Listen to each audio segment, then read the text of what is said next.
Coach Spurrier said today on the teleconference that even if you threw 5 straight interceptions, you'll still be out there playing. Is that good? Is that something that's good for your confidence? Hopefully that doesn't happen.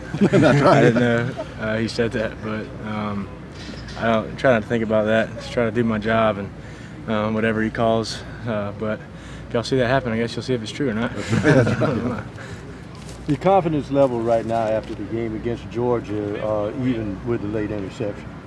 It's pretty high, but I mean, just try to stay just trusting your coaches, trusting your guys around you, no matter what. And I think we did a good job of that in the game, and just try to do it out here in practice and get ready for a tough game this week. Many people have mentioned that you win a big game at Georgia.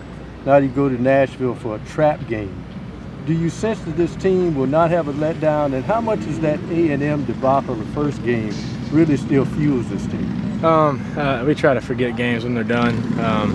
I think a lot of people, read stuff and they kind of let it linger, but try to come out here and just get better. So Vandy's the next team we play, and we're excited to go up there for the challenge. We didn't look too good when we went up there last time, and we're trying to go up there and put on a good show. What do you remember about that last trip to Nashville? Just we didn't perform at a high level, and some of the guys weren't here, but that are now. But just personally, that's probably I feel like my worst game, and just excited to get up there and put on a good show.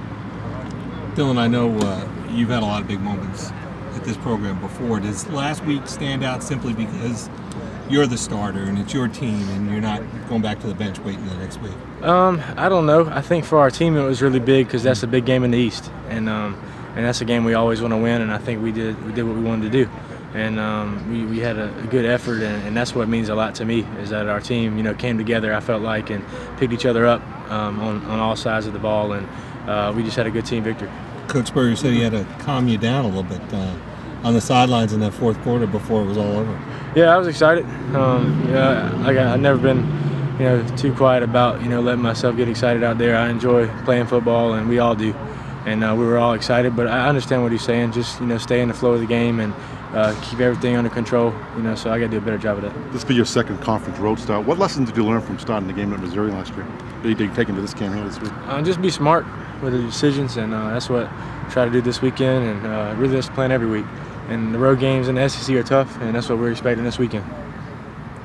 You had one touchdown pass to Pharaoh Cooper and almost found him for another one. How do you see him developing within the offense so far this year? Pharaoh's a good player. He can do a lot of things, and it's tough to do at this level. I think he can line up at quarterback, really a running back, and then receiver too, and run good routes. And he's tough.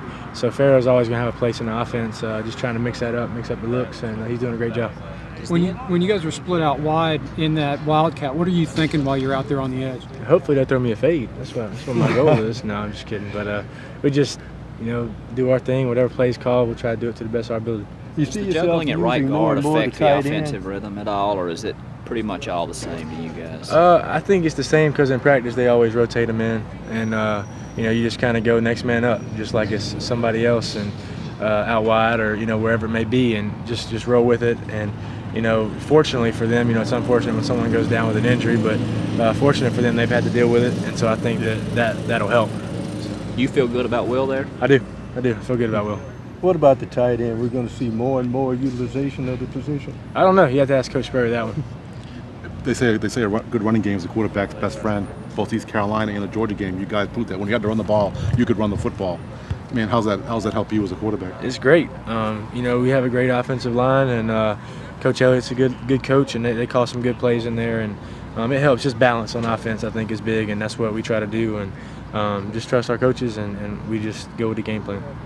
You had the one big scramble early in the ball game. We're going to see you use those legs anymore? I don't know. It was only 9 yards, so I don't know how big it was, but we just try to do what opens up in the defense, and that's what we'll do. You think people underrate you as a runner? I don't know. I don't know what they say, but just try to see a gap, and you can get some ground, try to do that. But I think our offense is just try to stay balanced. That's what we're going to do. Dylan, I think you're on pace to set the single-season passing record for yards. Does that take you by surprise? No, just because it's a long way from now. Can't really focus on that. If we got to run the ball 60 times to win, and I have 50 yards passing and we win, I'm happy. I don't really care too much about that. It'd be great if that stuff happened, but it's all right. End of the day, we want to win the SEC East, and this is a big step towards doing that this week.